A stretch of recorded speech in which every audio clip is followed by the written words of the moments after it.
Praise the lord.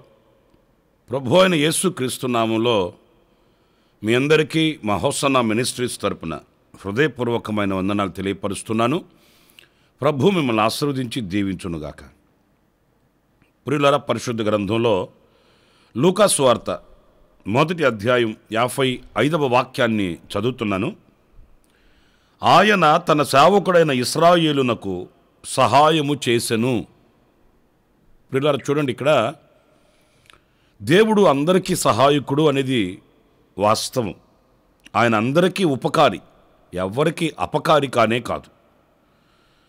ఎవరు ఆయన సన్నిధిలో ప్రార్థన చేస్తారో వారికి నిశ్చయంగా ఆయన సహాయం చేస్తాడు. ఒట్టి చేయి చూపించేవాడు కాదు, మడిమి తిప్పేవాడు అసలే కాదు. అయితే ఈ వాక్యంలో ప్రత్యేకంగా ఇశ్రాయేలునకు ఆయన సహాయము చేసెను అని ఆయన ఇశ్రాయేలు జనాంగాన్ని లేక ఇశ్రాయేలు అనబడిన వ్యక్తిని ఆయన ఇక్కడ ప్రత్యేకంగా పలకడానికి గల కారణం ఏంటి? యాకోబు ఇశ్రాయేలుగా మార్చబడ్డాడు.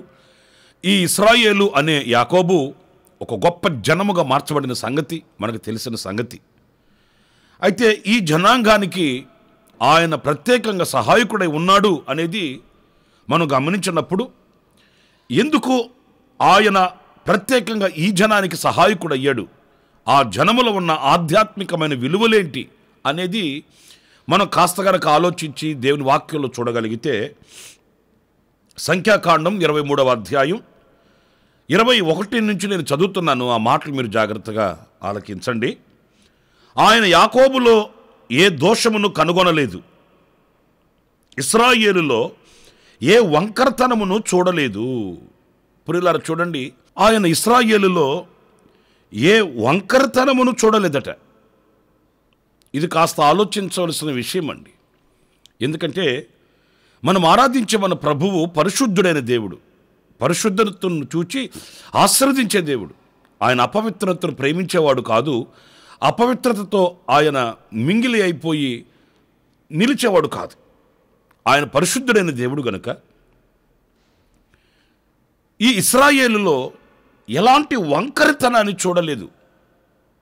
ఈ రోజున అనేకులు మనం చూస్తే అనేక వంకర పనులు మనం చూస్తామండి. వంకర బుద్ధి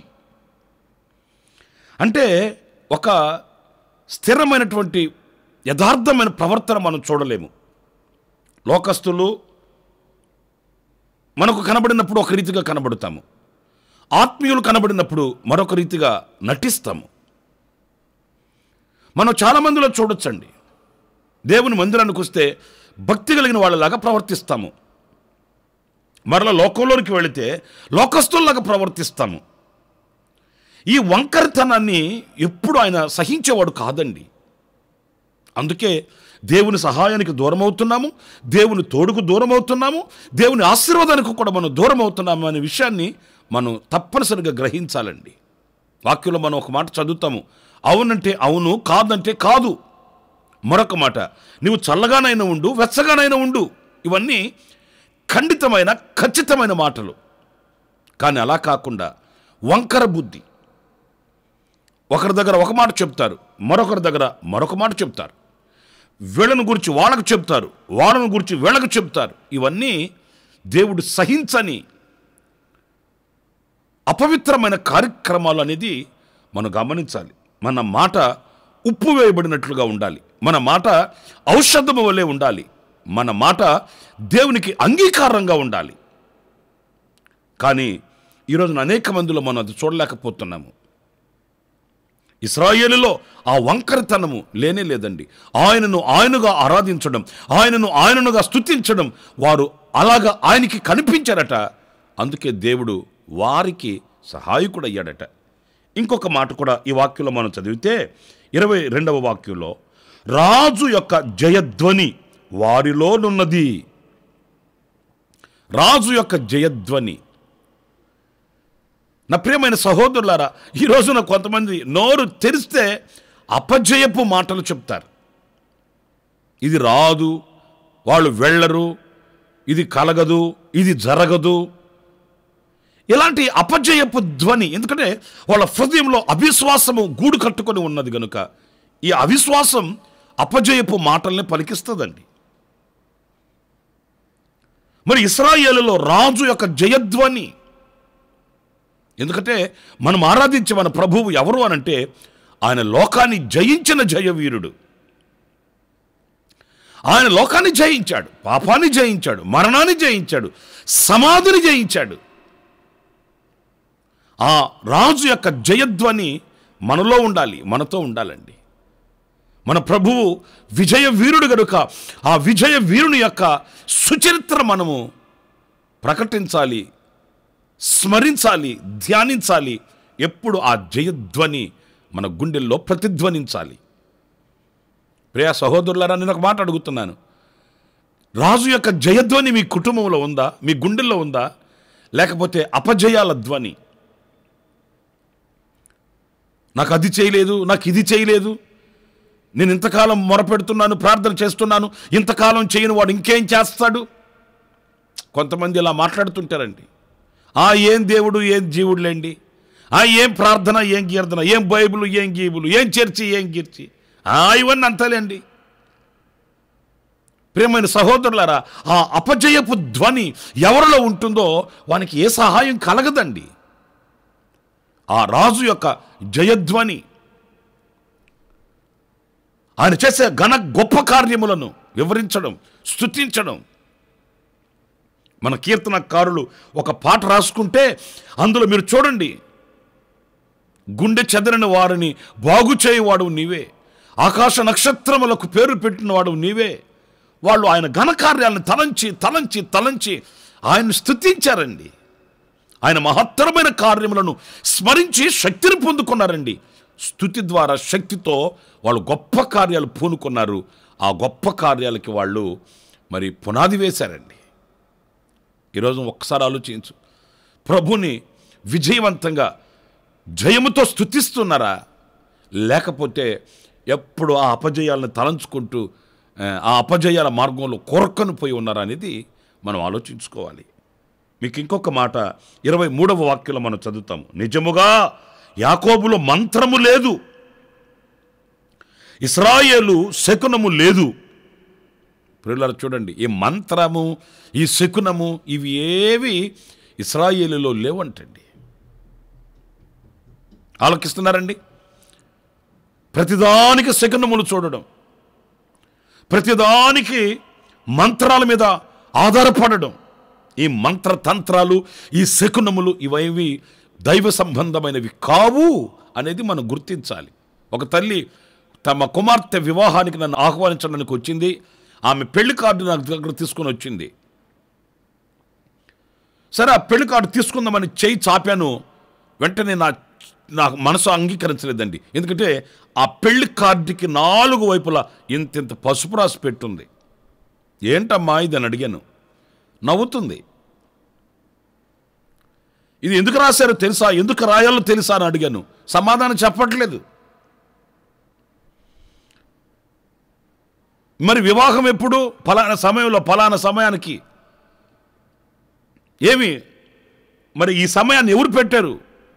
సమాధానం చెప్పట్లేదు. ఆమె చెప్పకపోయినా మనకు అర్థమవుతలేదండి.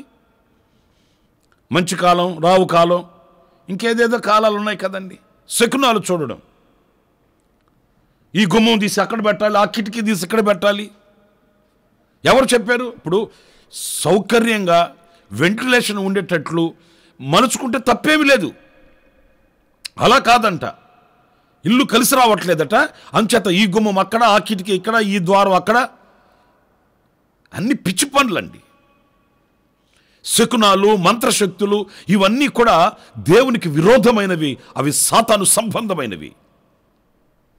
కనుక ఇశ్రాయేలులో అలాగా కాదు.